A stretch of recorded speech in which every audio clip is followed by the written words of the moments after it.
Welcome to the deep dive. Today we're getting straight into Nordson Corporation, that's ticker NDSN on the NASDAQ. They're a leader in precision tech. We're locking in our analysis date as September 19th, 2025. The closing price that day was $223.17. So here's the big question we're wrestling with today. Can a company that's been around for, 70 years, an industrial manufacturer, can they really build an economic moat? Something strong enough to not just survive, but generate predictable cash flow for decades? Is it a solid compounder or maybe just, old? We're going to give you our estimated intrinsic value range at the end, and we'll stack it right up against that $223.17 share price. Yeah, it's a really interesting one. Nordson isn't flashy. They operate in these highly specialized industrial markets. Precision is everything for them. So to really get it, we need to unpack their business model, look at their financial strength, and definitely talk about the key risks they're facing. Okay, let's jump right into Chapter 1, business understanding. How do they actually make their money? We've heard this called the industrial razor and blades model. That's a great way to put it. They sell these complex, high-value systems first. That's the big upfront capital expenditure, kind of like the razor. Right, the initial investment from the customer. Exactly. But the real magic, the stability, comes from selling the crucial, high-margin consumables afterwards. These are proprietary things: nozzles, filters, specific tubing. Those are the blades. And this isn't a small part of the business? No, not at all. It's actually become central. That recurring revenue stream, it's grown from around 40% to well over 50% of their total portfolio now. Wow, over half. Yeah, it acts almost like an annuity stream. It smooths out the cyclicality you usually see in industrial machinery. It's much more predictable. Okay, and this feeds into their strategy. I think I saw something called the Ascend strategy. That's right, launched back in 2021. The goal is pretty ambitious. Yeah. Hit $3 billion in sales and achieve EBITDA margins greater than 30% by 2025. It's all about focusing on profitable growth. 30% EBITDA, that's pretty high for manufacturing. It really is. Yeah. And for anyone listening, EBITDA, that's earnings before interest, taxes, depreciation, and amortization. It's basically a cleaner look at core operational profitability. To get there, they restructured in 2022, realigned into three main segments. You really need to know these three. All right, lay them out for us. First, you've got Industrial Precision Solutions, or IPS. Think of this as their traditional core. Adhesives, coatings, stuff for packaging, consumer goods. It's stable, but maybe slower growth. Okay, the foundation. What's next? Second is the real growth engine. Medical and Fluid Solutions, MFS. This is critical. They make components for things like catheters, medical balloons, specialized tubing, taps right into healthcare trends. The high growth area. And the third? That's Advanced Technology Solutions, ATS. Yeah. This one serves the electronics and semiconductor markets. So think precision dispensing, selective soldering, X-ray inspection. Very tech cycle sensitive. So they're playing in some big growing markets. Definitely. They're benefiting from pushes towards automation, miniaturization, especially in medical and electronics, and also sustainability, like meeting precision for low VOC coatings. The whole dispensing market is projected to grow at, 6.48% CAGR. Compound annual growth rate, yeah. To over $81 billion by 2032. That's significant growth. It is. But growth alone isn't a moat. The real question is, why can't competitors easily copy them? Right. What's stopping them? Well, Nordson talks about their package of values. Yeah. It's not just the tech, though, that's part of it. They emphasize how they help customers reduce costs, mainly by minimizing material waste. And they have global service. Okay, but the real lock-in. It's the high customer switching costs. Think about it. Nordson systems get deeply embedded in a customer's critical manufacturing line. Ripping it out isn't just expensive in terms of new equipment. It's the downtime, the risk, having to requalify the whole production line. Exactly. That risk factor is huge. It keeps customers sticky. Plus, they defend their tech with over 2,100 global patents. That's a serious number, and it seems to be working. Their growth versus competitors. Yeah, the numbers show it. Nordson's recent revenue growth, 12.08%, was way ahead of the competitor average of about 5.5%. And their net margin is superior too. Shows they're leading in their niches, even against big guys like Dover and ITW. Okay, strong business model, sticky customers, patent protection. That brings us to the people running the show. Let's move to Chapter 2, management evaluation. Right. The strategy really comes down to execution. The CEO, Naga Nagarajan, he's been there since 2019. He brought in that Ascend strategy using something called the NBS Next framework. NBS Next? Yeah, it apparently has similarities to the decentralized model that ITW, his former company, used successfully, sort of empowering the divisions. Any proof it's working? Well, one example often cited is during the pandemic. The MFS segment, the medical one, reportedly used this NBS Next framework effectively to scale up production of critical components under, immense pressure. Okay, so it helps them be agile. What about how they spend money? Capital allocation. They've deployed about $4.5 billion over the last 5 years. A big chunk of that, the majority actually, went into M&A acquisitions. Buying growth. Are they disciplined about it? They claim to be. The focus is supposedly on companies with unique tech and, importantly, that recurring revenue stream we talked about. And they're willing to sell things off, too? Seems like it. Just recently, September 2025, they divested some lower-margin medical contract manufacturing lines. That suggests a focus on profitability, on pruning the portfolio, not just getting bigger for size's sake. That's usually a good sign. What about returns to shareholders? Dividends. Yes. This is a cornerstone of their story. Nordson is a dividend aristocrat. And not just any aristocrat. They have an incredible 62 consecutive years of raising their annual dividend. 62 years. That's extraordinary. It really is. The latest increase was 5%, up to 19.82 cents per share annually. And it looks safe. The payout ratio is conservative, somewhere between 32% and 39%. That dividend record is impressive, no doubt. Signals resilience. But does focusing that much on the dividend ever crowd out investment? Because there's a metric that caught my eye, a potential warning sign. ROIC. Return on invested capital. You're right to focus on that. ROIC is arguably the best measure of how well management uses capital, both equity and debt, to generate profit. And Nordson's ROIC, while historically pretty good, averaging around 13%. It's been falling. Yes. It dropped from 17.0% in 2022 down to 11.2% in 2024. That's a significant decline. And that timing, it lines up pretty closely with those big acquisitions they made, right? CyberOptics, Atrion. It does. And that raises the exact question you hinted at. Did they overpay?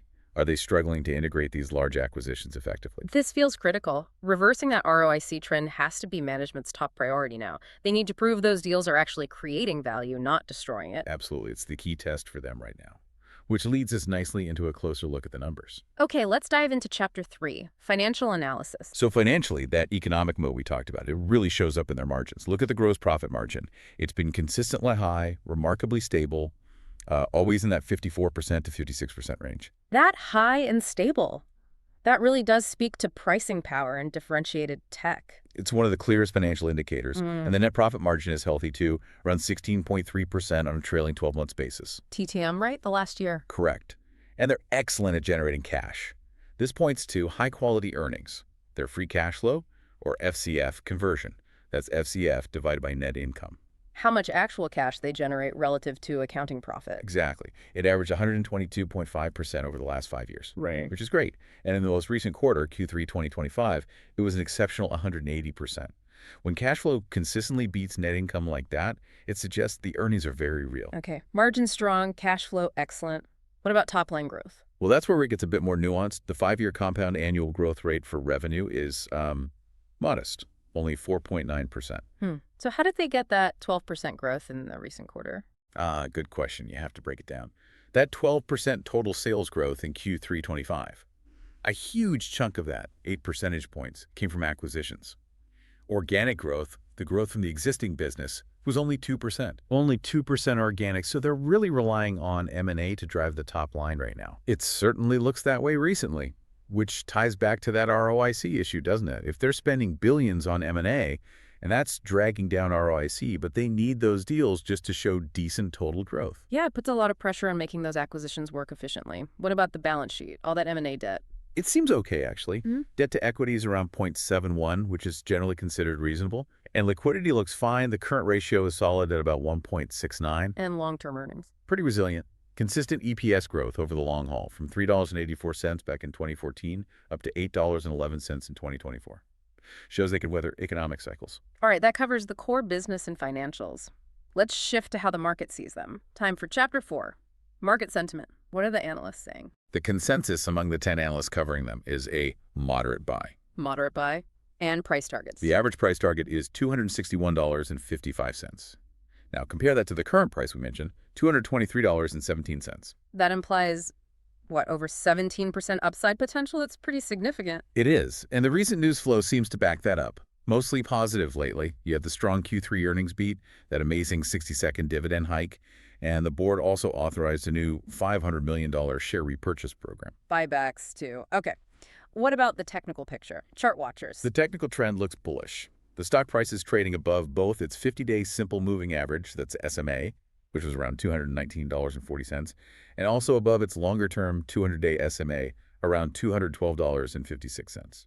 Trading above key moving averages, generally seen as positive momentum.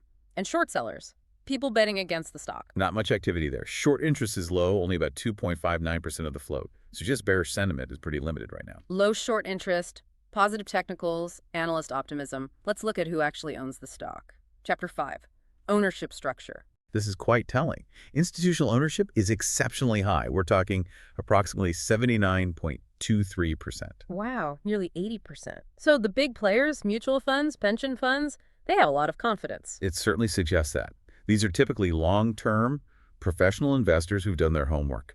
High institutional ownership often signals perceived quality and stability. And what about insiders, management, directors? Are their interests aligned with shareholders? Yes, quite strongly it seems. Insider ownership is significant at 9.17%. That means the people running the company have a meaningful amount of their own wealth tied up in the stock's performance. That's always good to see. Any recent insider trading activity? Selling? Interestingly, no significant selling reported right after that strong earnings report we mentioned, which you could interpret as a quiet signal of confidence from those who know the company best. Okay, high institutional confidence, strong insider alignment. Now let's bring it back down to earth. No company is perfect. Chapter 6, risk assessment. What are the main worries here? Well, we have to reiterate those key internal weaknesses we discussed.